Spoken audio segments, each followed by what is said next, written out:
तो दोस्तों आपका हमारे YouTube चैनल संस्कृत और साहित्य में स्वागत है। आज हम कक्षा 12 वालों के लिए हिंदी का प्री बोर्ड परीक्षा सामान्य हिंदी का पेपर लेके आए हैं। इससे आप लोगों को बहुत ही लाभ मिलेगा क्योंकि इससे अधिकतर प्रश्न आपके बोर्ड एग्जाम में पूछे जाएंगे।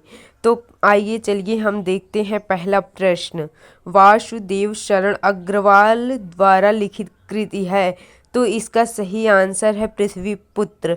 मैंने इसमें जो जो सही आंसर है उसका मैंने हाईलाइट किया है, आप लोग देख लीजिए और मैं बता भी रही हूँ।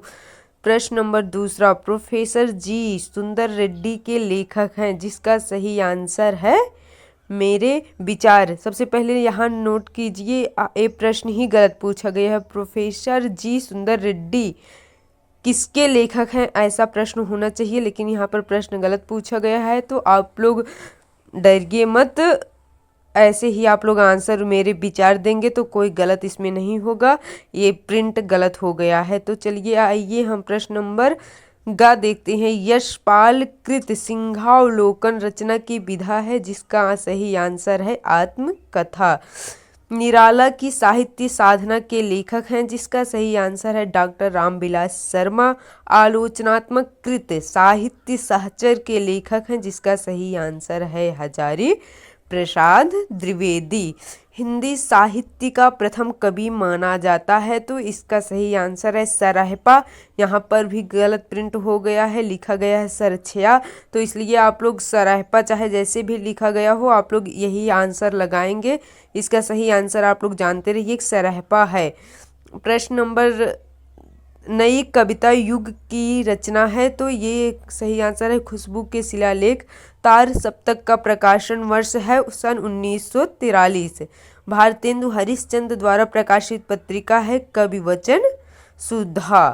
रीत काल की सर्वाधिक महत्वपूर्ण प्रवृत्ति है, तो इसका सर्वाधिक महत्वपूर्ण प्रवृत्ति है श्रृंगारिकता रीत काल की।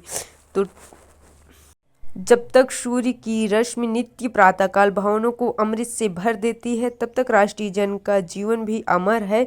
इतिहास के अनेक उतार चढ़ाव पर करने के बाद भी राष्ट्रीय निवासी जन नई उठती लहरों से आगे बढ़ने के लिए अजर अमर हैं। जब का सततवाही जीवन नदी के प्रवाह की तरह है, जिसमें कर्म और श्रम के द्वारा उत्थान के अनेक घाटों का निर्माण करना होता है। उपयुक्त गद्यांश का संदर्भ लिखिए।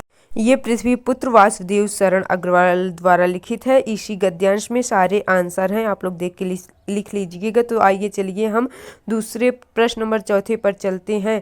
दिए गए पद्यांश पर आधारित निम्नलिखित प्रश्नों का उत्तर दीजिए। मेरे प्यारे नव जलद से कंज से नेत्र वाले, जाके आए न मधुबन से और न भेजा संदेशा। मैं रो रो के प्रिय विरह से बावली हो रही हूँ, जाके मेरी सब दुख कथा श्याम को तो सुना दे। ये पद्यांश पवन दूतिका से लिया गया है, जिसके लेखक अयोध्या सिंह उपाध्याय हरियोध जी हैं। उपयुक्त पद्यांश का संदर्भ मैंने बता ही दिया। राधा किसके द्वारा कृष्ण को संदेश भिजवाती हैं, ये पवन द्वारा। कृष्ण का सौंदर्य कैसे है, मेरे प्यारे नवजलद, नवजलद मतलब सांवले रंग के और कमल से नेत्र वाले। रेखांकित अंशों की व्याख्या कीजिए और राधा की मनोदशा का वर्णन कीजिए। आपको इसी में सारे आंसर मिल जाएंगे, इसी पद्यांश में। तो चलिए आइए हम प्रश्न नंबर 5वें की तरफ चलते हैं। प्रश्न नंबर 5वां क्या है, आइए देखते हैं। प्रश्न नंबर 5वां है, निम्नलिखित में से किसी एक लेखक का साहित्यिक परिचय देते हुए उनकी कृतियों का उल्लेख कीजिए। आप लोग वासुदेव शरण अग्रवाल, डॉक्टर हजारी प्रसाद द्विवेदी, हरिशंकर परसाई का जीवन परिचय अवश्य याद कर लीजिए। तीनों का बोर्ड एग्जाम में जरूर एक लोगों का पूछ ही लिया जाएगा। फिर उसके बाद है अधोलिखित कवियों में से किसी एक कवि का साहित्यिक परिचय देते हुए इनकी कृतियों का उल्लेख कीजिए। मैथिली शरण गुप्त, रामधारी सिंह दिनकर, सुमित्रा नंदन पंत की में से तीनों का याद कर लीजिए और ये अवश्य ही पूछा जाएगा आप लोगों के बोर्ड एग्जाम में। तो चलिए आइए हम अगले प्रश्न की ओर चलते हैं। प्रश्न नंबर 6वां। प्रश्न नंबर 6वां है, पंचलाइट अथवा बहादुर कहानी का सारांश अपने शब्दों में लिखिए। मैंने अपने इसी चैनल पे पंचलाइट कहानी का सारांश लिख के बताया हुआ है, आप लोग हमारे चैनल पर विजिट कीजिए। आप लोग को ऐसे ही बहादुर कहानी का भी सारांश हम बता देंगे। आप लोगों को अच्छे से बोर्ड एग्जाम की तैयारी करवाई जा रही है। फिर उसके बाद है पठित खंड काव्य के आधार पर किसी एक खंड के एक प्रश्न का उत्तर दीजिए। इसमें आलोक वृत्त खंड काव्य की कथा वस्तु संक्षेप में लिखिए, लेकिन ये सत्य की जीत खंड काव्य प्रतापगढ़ डिस्ट्रिक्ट में चलता है, तो आप लोग सत्य की जीत ही याद करिएगा कक्षा 12 वाले।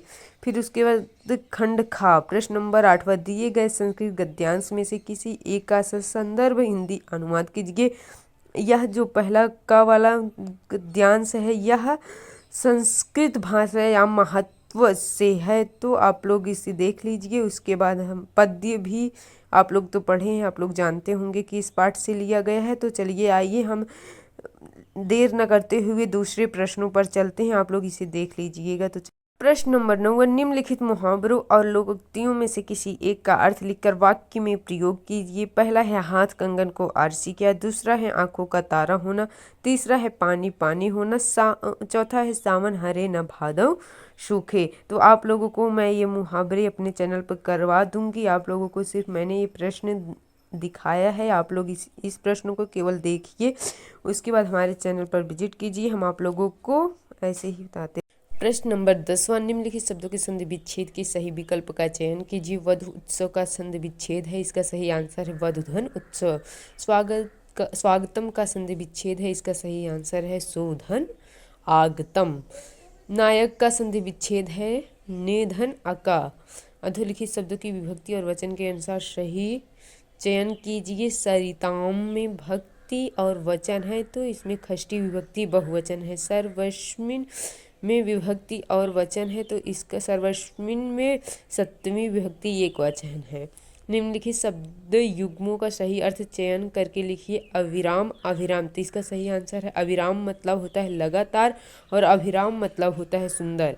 वीर अथवा करुण रस के लक्षण एवं उदाहरण लिखिए, तो इसको मैंने अपने चैनल पर दिया है। फिर प्रश्न है चौपाई अथवा सोरठा छंद के लक्षण एवं उदाहरण लिखिए, तो इसका भी मैंने बताया हुआ है, मैं बताऊंगी आगे चल के।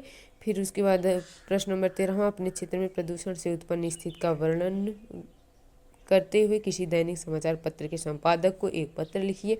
अथवा किसी बैंक के शाखा प्रबंधक को स्कूल यूनिफॉर्म की दुकान खोलने हेतु ऋण प्राप्त करने के लिए